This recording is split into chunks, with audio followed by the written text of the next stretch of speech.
Hello, DEFCON!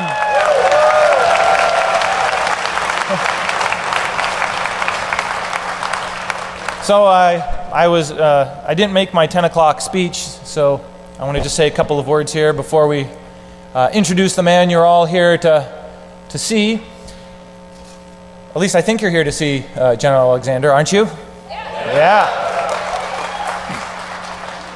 So this is something in our 20th year anniversary. I mean, it couldn't have come together any better. First of all, I never thought I'd be doing this for 20 years.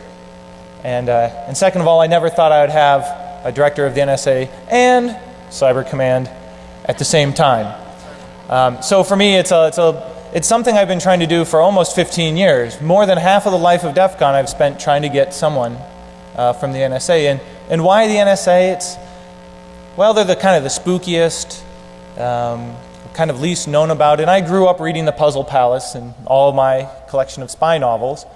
And, much like with hackers, people sort of fear what they don't know. And we've all been through that. You guys are hackers. You can probably, walk through walls, right? You can sniff Wi-Fi with, your fillings in your teeth. And we sort of ascribe the same sort of technical capability to the NSA, but, they're human just like us. And something I try to do with DEFCON is I want to expose you guys from the very first DEFCON to people you don't normally see. I'm sure you guys just don't hang out and have coffee with the general. And neither do I.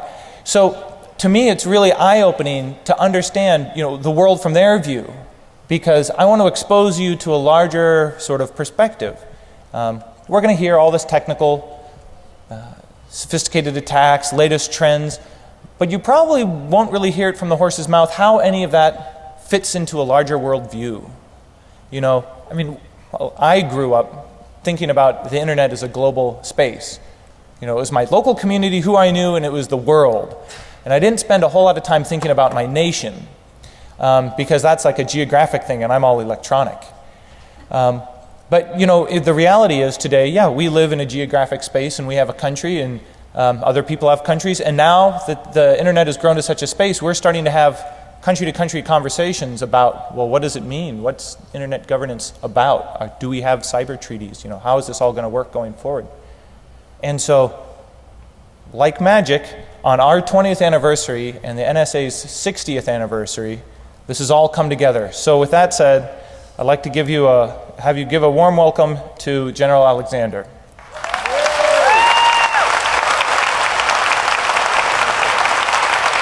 Thanks, Jeff. Can you hear me? So thanks. Honor to be here. It's an honor and a privilege to be here. One of the things I want to talk about is the freedom domain, the internet, and what we can all do to work on this. And so I've got about 6 hours of presentation and slides that we'll cut down to some meaningful time for you. And I do want to give a chance for you to ask some questions. Hopefully they'll be easy ones, and I have a crew here that can answer the hard ones if I need to. To Jeff Moss, thanks so much for the invitation out here, and thanks for all you do to bring this community, what I consider the world's best cybersecurity community, together. Let's give them a big round of applause.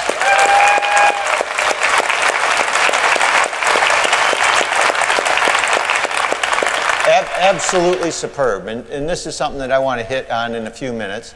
Gail Thackeray was just up here. Let's give her a big round of applause for what she's done. And Dead Addict, where are you? Let's give him a round of applause too. Okay, so to show you that we have a sense of humor, maybe. This was Ken Olthoff. Many of you know him. What happens to the feds that get spotted here? They get to clean up afterwards. And so, he was the first one that was spotted out here, I think, in DEFCON 1, the first year. And he's almost off that sentence. He's got, you can see he's on the last row in the parking lot. So 20 years of cleanup, and that's what happens to guys that get caught. We'll talk about that a little bit more. I have had a great time here this morning, absolutely superb. Oh, it's stuck. Shoot. Does anybody know how to operate this thing? You do? You know how? Can you come up here and help me out with this?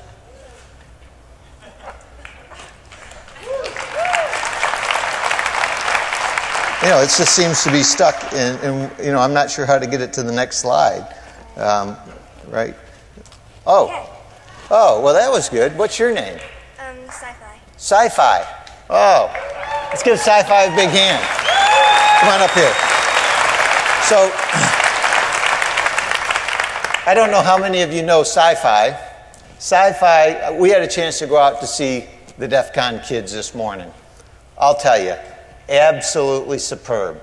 You know, to see these young people and what you've set up there, and Sci-fi and a couple of others. Who are the other two? There's Chloe, Olivia, and then Kryptina we saw. Kryptina, yeah. Yeah, so those are the three that we saw this morning. Absolutely superb. And what Sci-Fi has done is she won the 0-day exploit. In fact, she gave me a t-shirt and said I had to wear it, right? And I thought, well, what about the freedom domain? And she goes, there's nothing more important than DEFCON kids and what they've done. And I'll tell you, from my perspective, there's nothing more important than what you and your folks have done, so don't get nervous.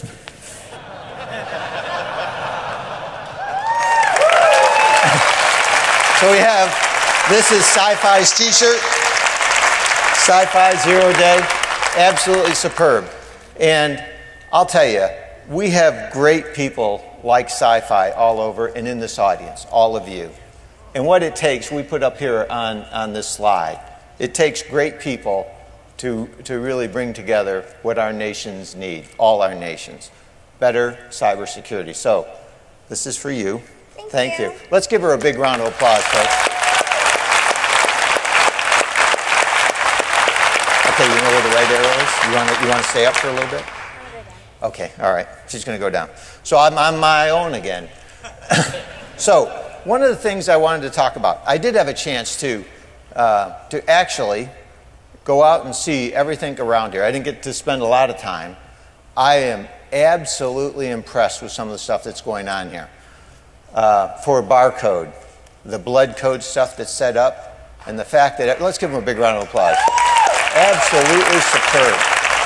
You know, that you would come together for somebody who has a need and give blood. I am really impressed. That's absolutely superb. You should all be very proud of yourselves. I am. And I'm proud to be associated with you. What I want to talk about, cybersecurity, education. In this room right here, is the talent our nation needs to secure cyberspace. And there's some issues that we have with cyberspace when you look at it. First, you know, we need great people like Sci-Fi that can help educate older people, like me, and some of the folks who don't really understand this. You folks understand cybersecurity. You know that we can protect the networks and have civil liberties and privacy. And you can help us get there. Now, some of the things that we're going to talk about is how do we take the next step? You know, there are some things that I'm working my way through to understand cybersecurity. I want to walk through those with you and see what we can do together to help secure cyberspace, build better tools, train and educate the American people and our allies and other nations on better cybersecurity. What does it take to get legislation? I had a chance to meet up with some of the EFF folks, and some of you know here and can help us show the world that you can actually do intrusion detection and prevention systems and ensure civil liberties and privacy. Showing that to the world is absolutely important because we can do both, and we need to do both. Back on my own. Just a minute, Sci-Fi, we might need you here in a second. Oh, look at that. So, when you look at what's going on, and you look at the stuff here, you know, I was just looking at the phone system that you all set up here. You know, this is absolutely superb. You have your own little phone system, and it's running, and they handed out the phones to everybody. What is it called, the HackerNet? The NinjaNet. So you set up your own phone. Look at the phones and where they're going, the mobile devices. Just about everyone in here owns a mobile device. Actually, most of you own 2, 3, or 4.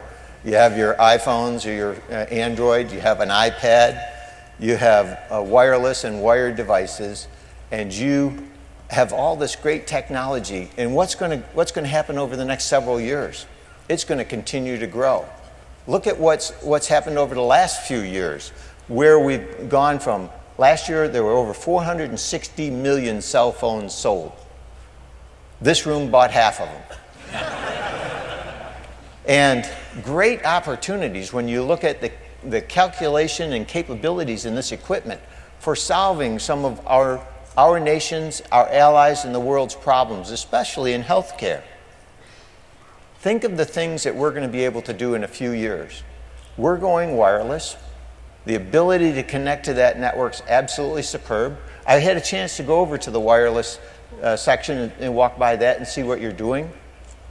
Tremendous vulnerabilities that we've got to address. So there are tremendous opportunities that you can see on here. And I think, and I put on here DEFCON kids.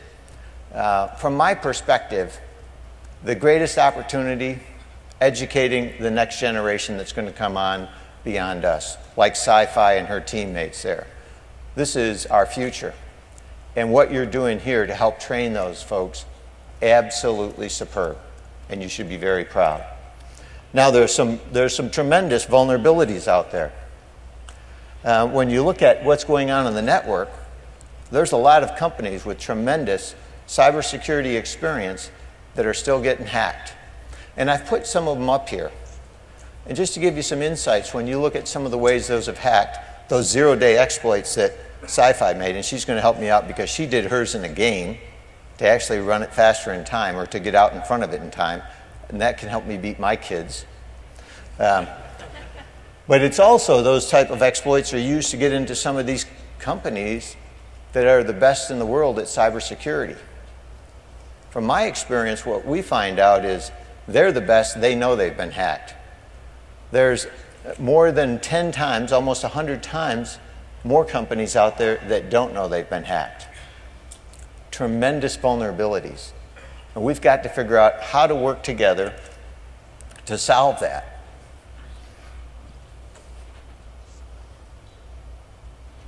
Okay, I'm getting better at this Sci-Fi. That training session helped. So we have some shared challenges, and you can see those here. A global community with great risk from exploitation, disruption, and destruction. What do I mean by that? And why am I putting this up here? You can see that the last decade plus has been exploitation, cyber hacking, penetration testing, And you see disruption, distributed denial of service attacks, and my concern is that's going to flow into destructive attacks that could have significant consequences on our nation's critical infrastructure, government networks, the internet itself. And we've got to figure out how to secure that. So we have a joint challenge because the reality is this is the community that helped build many of those tools that we're going to need. You understand this. You understand what's going on. You know, I had a chance to go over to capture the flag stuff that's going on there. This community, better than anyone, understands where this is going and what we need to do to help our nation and our allies fix this. So, let me go to the next slide. So, we also have some shared principles and responsibilities, and I've listed those out here because I think from my perspective, we all have the same approach to this. And you can see what we've laid out. I think from my perspective, we all share this responsibility. This is not the government can fix it. This is not private industry that's going to fix it. This is we're going to fix it, and that's what it's going to take, a team approach. We have to be collaborative. How do we do that? One of the things that we can't do today is very easily share between government and industry for protection of critical networks. That's part of the cyber legislation. We need to address that. And you know, from my perspective, watching what's going on in Congress, I think both parties see this as a significant problem. They're debating this today. It's ironic, while we're out here they're debating cyber legislation that would allow us to share information and take it to the next step. What are the standards that we should jointly set? Industry, you all, government, that critical infrastructure and networks should have to ensure their security. How do we do that? And one of the things I point to is, well, look at the SANS Critical 20 network configuration and settings that we ought to do. Those are things that we should look at, and we should address that. And from my perspective, this is all about our future. And there's a lot of things that are going on here. We can sit on the sidelines and let others who don't understand this space tell us what they're going to do, or we can help by educating and informing them on the best strategy forward that benefits all of us and our nation. And that's the real reason that I came here, to solicit your support. Because from my perspective, if we had everybody in this room for a few weeks working together on this, we could solve many of those issues. That's right, you have the talent, you have the expertise, yeah, that's right, thank you. And you know, when I look out here and seeing some of the stuff that you're doing, absolutely superb. I know you're waiting to see if I'd turn around with this on here and trip up. So, let's talk a little bit about the technical side of this. I know that's what you really want to hear. You know, we have great folks in the government, just like you. As Jeff said, we have some tremendous folks. And when I look out at some of those folks and some of the things that we've developed, you can see it up here, some of the tools that you've developed. Think about it, SNORT, that intrusion detection system and how that's used. NMAP, the backtrack system, Metasploit, Nessus. These are great tools for penetration testing and hacking. And from my perspective, when I look at those, this community, we developed those. We need to take it to the next step. Now, I know Whit Diffie couldn't be here, one of the key guys on the internet. Along with Vint Cerf, you start to bring some of these guys together. They're the ones that helped build it. And we've had some folks that have done some great things too. And I just want to talk about that for a second so you know where we're coming from a government perspective. Because it doesn't need to be a separate set of objectives. We have a joint mission here, I think. So I started out with World War II. No, I did not fight in World War II. Let me just... I was only 9 at the time. No, when you look at World War II, the fate of our nation and our allies hung in the balance over some of these codes that you see up here. The Japanese codes, purple, JN25, and a series of those. And when you think about it, those are the codes that allowed us to win in the Pacific, Midway. Google that, not all at once. But when you look at it, some cryptologists were able to confirm that the Japanese were going to attack at Midway, allowing our Navy to get a strategic advantage. And they did it based on people like you who broke the crypto thing, Cryptina, and were able to read that mail. Enigma. There's a great story here on Enigma. The Allies, our allies, Poland, France, Britain, broke Enigma, the 3-rotor system, and we've got a couple out there. 3 times 10 to the 114th power. I was told to memorize that. I'm not sure why. Think about the possibilities, so to speak. And when you think about Enigma, by our ability to break that code... You got it. Oh, I thought, I was at airborne training, so normally that means get ready to jump out of the airplane. 10 minutes. Okay, we'll do some of those Jody calls in a minute. That's right. Boom. It's better, if you're going to go to airborne training, it's better to have a chute on your back. I'm just telling you. So Enigma. Let's think about Enigma and what that did. The 3-rotor system gave us a strategic advantage. We sank many of the submarines that were sinking our ships that helped our allies in Europe. Admiral Dönitz, the German Navy, realized something was amiss, and he tried to get the engineers in Germany, their crypt people, to change it. And they said, there's no way this can be broken. It's impossible to break it. Aha, you all know we do the impossible every day. And so he had it on a fourth rotor. The fate of the world swung in their balance for 9 months while the Allies worked on breaking that. And there are some great stories about people who gave their lives to break that code. Some Navy folks who went aboard a sinking submarine and died getting Enigma machines to help us win that war. And think of this, if the Germans knew at that time that we could break those codes, they would have changed it, and the war may have come out vastly different. That is one of the key reasons the government has to keep secrets. It's not to keep them from you, it's to keep them from our adversaries, but if we share them too widely, everyone is going to know about those. And when you look at the Tiger teams and things that we've set up starting in the 1970s for people to go out and work on the networks, to actually get out there and see what could happen with these machines, it started in the 70s. People realized, we've got problems coming up in cybersecurity. And that started all in the 70s, building out these teams, going to DES, the follow-on, and AES encryption.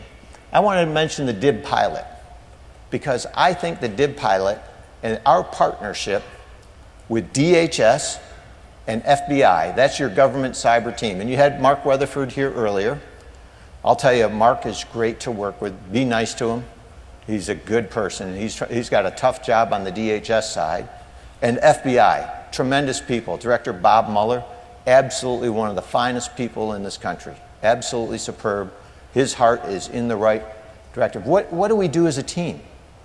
When you think about that team, FBI has the law enforcement, the criminal side. DHS is the public face to work with industry and the private section. NSA and Cyber Command, our job is to protect the nation from a cyber attack and foreign intelligence. Now here's the issue. If we can't see a cyber attack, how do you stop it?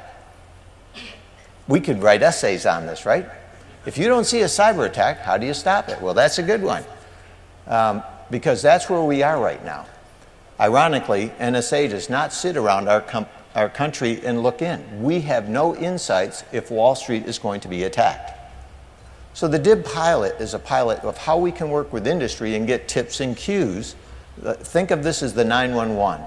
We can give them information to help protect their networks, and they can tell us from their intrusion detection systems when an event occurs at network speed. The reality, and those of you familiar with IDS, IPS, SNORT, and all these systems know that you can use these data files, event files, and other things, and all you need to pass is the fact of a signature and IP addresses in real time, and we can take it from there. So think of us as the firemen on the network. Or think of this as the easy pass as you're going up the highway. All we need, that beeping was me. That's because I was backing up. Just kidding. My wife does that to me all the time. So when you think about that, an easy pass is a great way. When you go down the highway and you go through the easy pass lane, right? All of us got those easy pass. No, I know you guys can break it. We'll talk about that later. But as you're going down, what you're doing is just sending that code. That system is not looking in your car, seeing who's in your car, getting facial identification or anything like that, reading the mail on that, or intercepting anything. It's just getting that code. And what we need for cybersecurity is something analogous to that. That's one of the things that I'd ask you to work and help push between folks here. I think that'll be very important. You know about SE Linux and SE Android, so I'm going to skip over those. It shows that we're willing to push stuff out to industry to help provide more secure stuff. Here we are. No, I'm not going to say who's who, but we were separated at birth with a common cause. I know I got a long ways to go if I'm going to work out, so I'm perhaps halfway between Danny and the other guy there. I put this up there. I thought it was funny, but I also think it kind of sets the tone for what we should think of. You know, we have a common set of shared values. Many of the people that work for us have also worked with you and go back and forth. Becky Bass. Look at what she did on intrusion detection systems and how she helped start a lot of the things going on in the company that she has now formed. Dave Ato, Ron Gula, great people working significant stuff that started out at NSA and now work closely with many of you. Think about Deb Franke, who worked at PNNL. She got funding from Becky Bass, and now she's the Deputy of Research at NSA. And you know other folks like Mudge and other ones like that that are in the government. We need great talent. We don't pay as high as some of the others. We're fun to be around. So think of it like that. But I do think that we have to have this interchange. So, some of the things that I want to talk about here, I know I'm going to get the hook, is shared principles. The principles upon which we should secure cyberspace. And I think these set those. And I'll just hit the last one here because sometimes you guys get a bad rap. From my perspective, what you're doing to figure out vulnerabilities in our systems is absolutely needed. We've got to discover and fix those. That's hard work. Takes technically suave and debonair folks like you, and you do a great job at it. And you got to know the line. There are some great books out there, and I know all of you know those lines. And I know you all adhere to that. So that's great. Well, mostly. But on the internet, I think the third bullet down is what we really want to do is innovate, freedom, how we're going to look at where we take this next.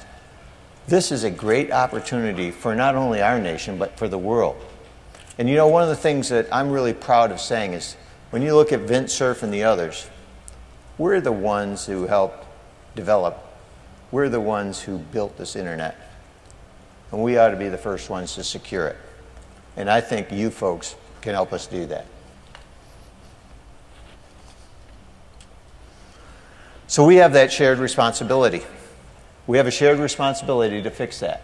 And I want to talk briefly about what we're doing from my perspective. And you can all pile in on this, and I know Jeff has got a great way for getting your feedback and getting that to me. But when you look at it, there's 5 things that I'm trying to do as both the director of the National Security Agency and the commander of U.S. Cyber Command. First, how do you see cyberspace? How do you visualize it? Where's the graphical user interface for cyber defense? We haven't yet made the transition that the gaming industry and others have done in network security, but there are opportunities here that are superb. Defensible architectures. When you look at some of the networks in government, you know, the Defense Department's network has 15,000 enclaves. How would you like to have my job defend those 15,000 when you know others are configuring those based on what they feel is right, even when we pass guidance? It's hard to do that. So we need to come up with a more defensible architecture. From my perspective, we need to reduce the attack surface by going to things like thin virtual cloud. That's not perfect, but it's a step in the right direction. And it helps us in the mobility area. We need to look at the command and control. How are we going to work with other government agencies and within the Defense Department here? We need to set the authorities. And I think that's where cyber legislation that's going on right now is so important for our country, both for the information sharing side and setting the standards. And perhaps the most important, and what you do tremendous here, and what I would like some feedback from you is training and educating people on this. You know, when I look at some of the courses and some of the things that you're doing, from the DEFCON kids all the way up to capture the flag and some of the things that Jeff and you all have going, what are the lessons learned on how we should now train our military and civilian force for defending our nation? What are the standards that we should set? What are the types of courses and the abilities that they should have to do the job that you depend on them and our allies depend? And how do we share that? That's one of the great things that we need to do. And that's one of the things that you all can help us do. And that you all makes it sound like I'm from the South. And I am. I'm south side of Syracuse. So the future. What future do you want? How are we going to get there? From my perspective, you all can help us set that future. What I want. You know, I have 4 daughters. 2 are computer programmers, one's an aeronautical engineer swayed a little bit from the path here. One's a social worker, and we need her. She's great at it. I have 14 grandchildren. I know, that's a lot. Yeah, and I'm only, what, like 30? And you look at it, it is so impressive to see the 2-year-olds with playing with the iPads and the other systems today. Those things that you're helping to build, they're playing with. They're going to be much better educated than I was. They're going to advance this a lot further. So what you're building is absolutely good for our future. So thanks. Thanks. I have a couple more slides. We can take cybersecurity to the next level. What we need from you, how we educate and train people, how we see cyberspace, how we build the tools of the future. Those tools that can help you do much more than we're capable of today. Because today it's one-on-one. And when you look at cyberspace and the number of problems that we face, it's one-on-many. How do we visualize that? How do we set that up for the future? These are the things that we're really going to need to push on. And we absolutely need you to help us do this. Truth in lending. So, as you know, I told Ken, he's out there sweeping the parking lot, and he put his broom down for him, and he says, you're going to go out there, and they're going to know that you're a Fed. I actually now have that T-shirt, too. And I didn't even get out of the parking lot before they had me sweeping the South 20 there. So everybody serves that. The reality is, I want you to know, from my perspective, I think getting government people out here to talk and have this dialogue is absolutely vital for our country. How do we take it to the next step? And I think having EFF, having the social engineering, having everybody here together, we ought to discuss this. You have great insights, and we ought to help our nation solve that problem. I'll tell you, from my perspective, it was a privilege and honor to walk through this morning with Jeff Moss and his folks and see all the great things that are going on. Stand up one more time, Sci-Fi. Let's give Sci-Fi a big round of applause and DEFCON kids.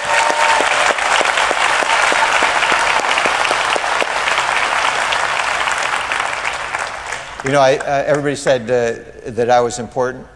That's the most important person for our future and the kids that you're training. So, Nico, absolutely superb what you're doing. It was a privilege and honor to meet you. So, thanks. Okay, with that, questions. No questions, I'm out of here. Not so lucky. Not so lucky. Okay, Are these multiple choice? Yeah. So I'm going to start with the easy one. And it's probably one of the top requested ones. So does the NSA really keep a file on everyone? And if so, how can I see mine? Because I'm really curious to see what's in it. Does this mean all 6 billion people? No, just the United States, I think. Just the United States. First, there are so many things you could say are funny, but I think this requires a very serious answer. First, no, we don't. Absolutely not. And anybody who would tell you that we're keeping files or dossiers on the American people, no, that's not true. And let me tell you why. First, under our agency, we have a responsibility. Our job is foreign intelligence.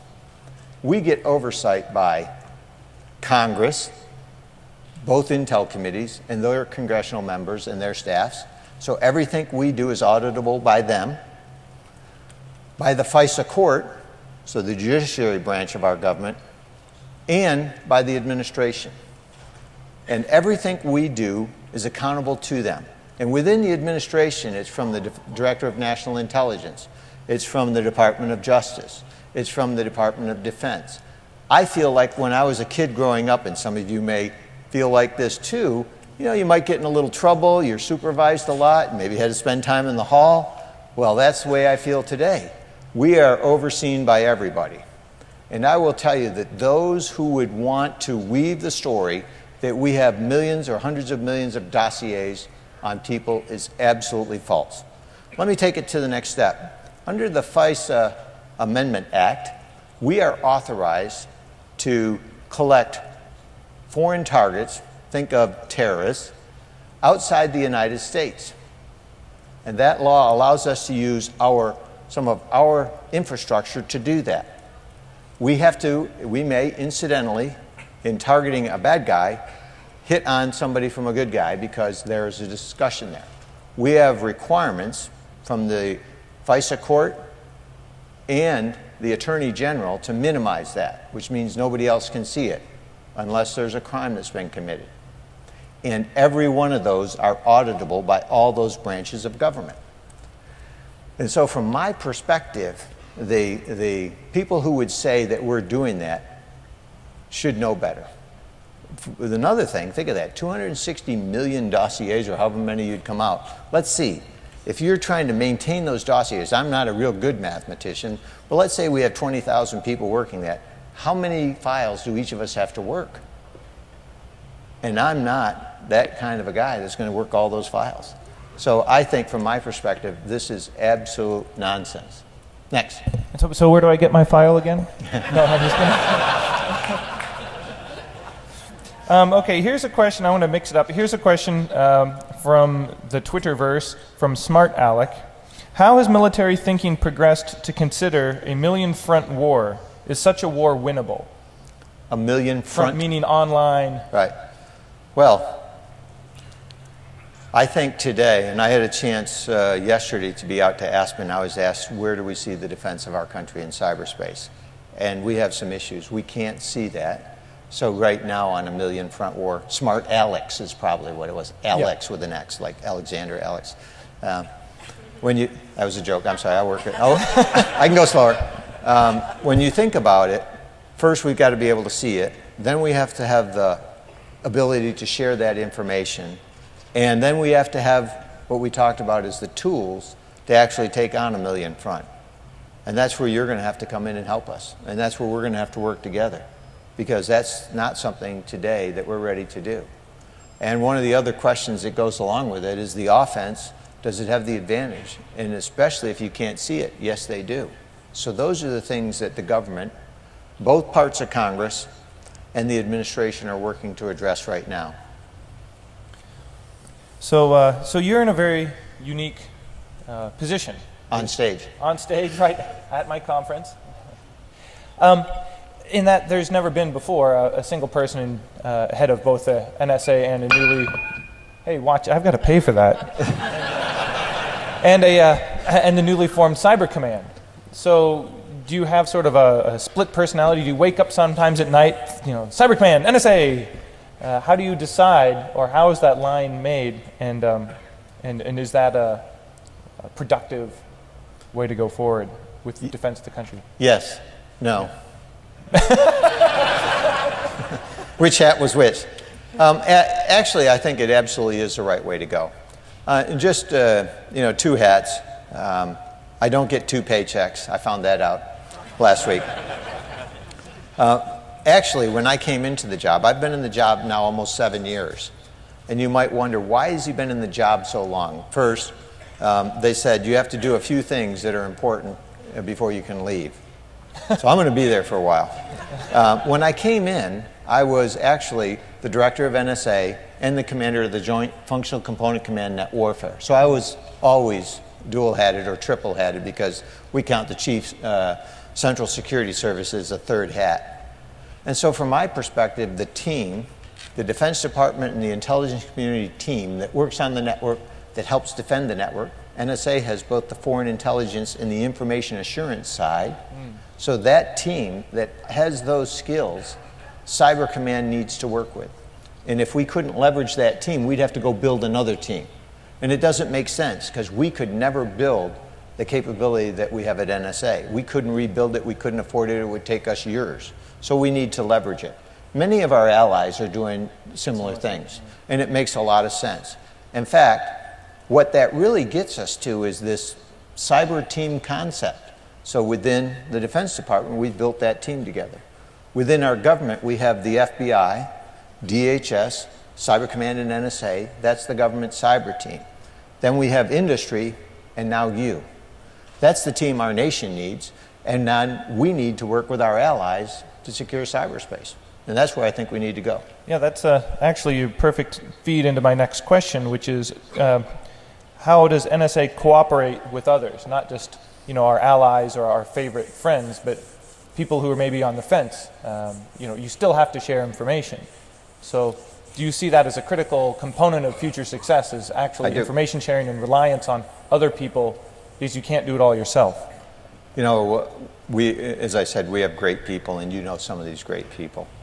And what they take to their heart is we have a couple of missions that we have to perform. We don't want a terrorist attack on our country, and that's first and foremost in our mind. We don't want a cyber attack on our country. We don't want your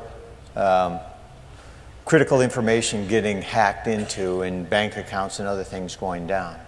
When we look at vulnerabilities and we discover those, we look at those and we share those with industry. Now, it might not be with a big NSA moniker on it. We would actually work that with DHS and FBI, push that out to them for the good of the country. What I am really proud of is the way our people look at that and do that for the good of this country. So when you see a lot of these vulnerabilities that are getting fixed, many of those our folks have found. And many of our folks found those by working with you. So thank you. Okay, I've only got a couple questions left. So it's organizational question from Dave Vitale. And how big should Cyber Command be? Ultimately bigger than the Navy? Bigger than the NSA? Well, that's a good question. Big enough to do the job. I clearly do not see it bigger than the Navy or any other service. In fact, I do see the mission growing, and the real issue is, for the good of our country, we have an economic crisis. Many of you may not have heard about that. One of the things that I and many of the folks in government feel is that we should fix that on our watch. So we don't want to grow the military and other things way up to solve a problem.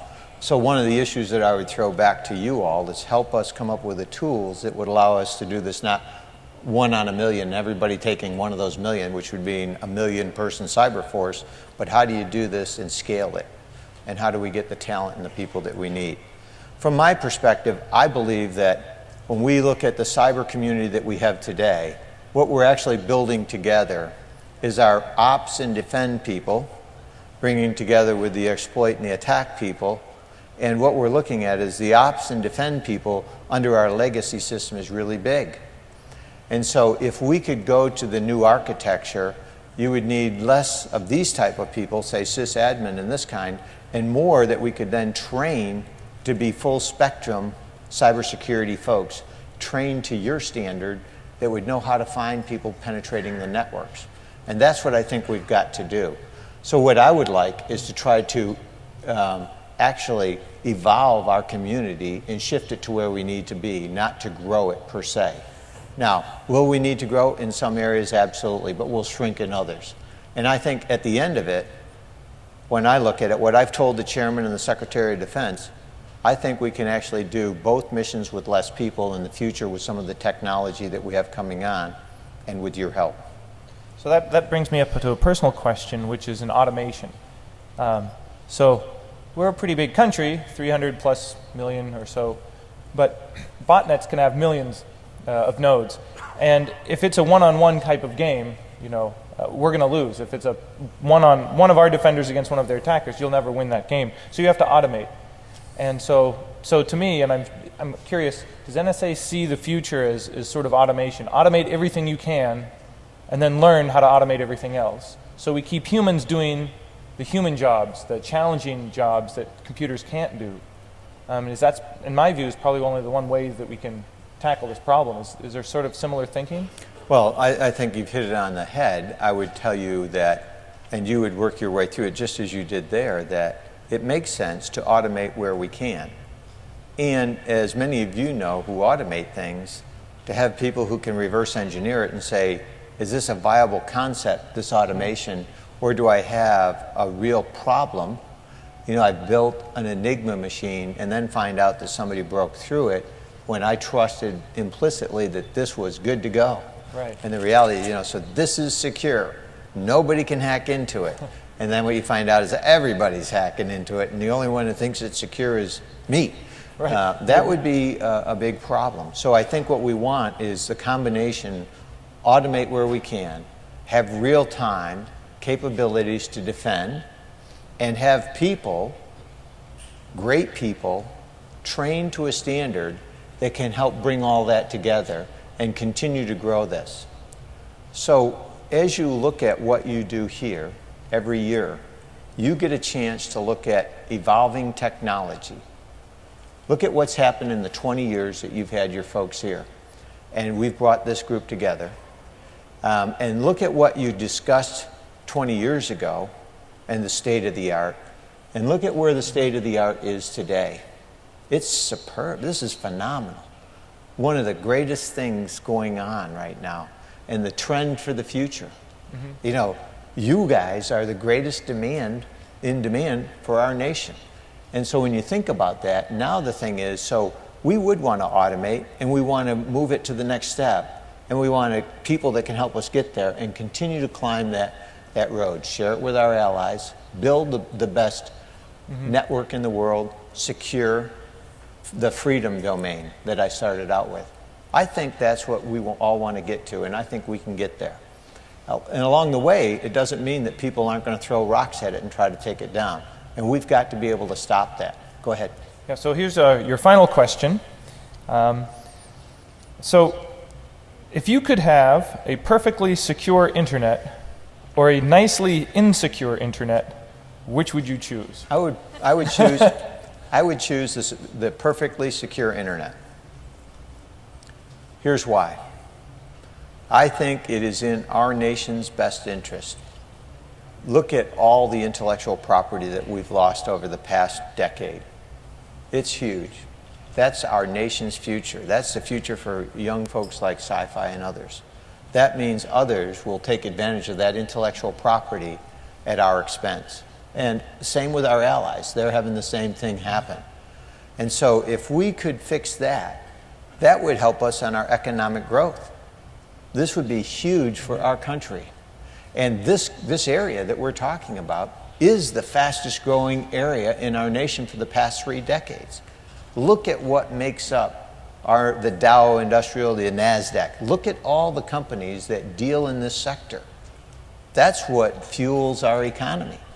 Yeah. That's where we need to be. So from my perspective, for my grandchildren, for you all, for us, that's what we need to do. And I think it's doable. It's not going to be easy. And I think we should go at it with the thought of, it'll never be perfect. We can't get to perfect, but we can come really close. I didn't mention in one of the slides that our nation created 2 cryptologic systems, SIG-ABA and SIG-SALI. These were both data and voice communications that were used during World War II. We were able to crack our adversaries' communications and protect our own.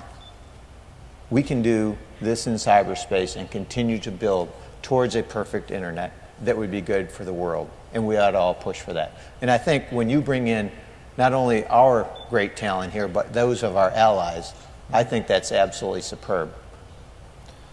All right, that brings this session to a close, so let's have a round of applause for General Alexander.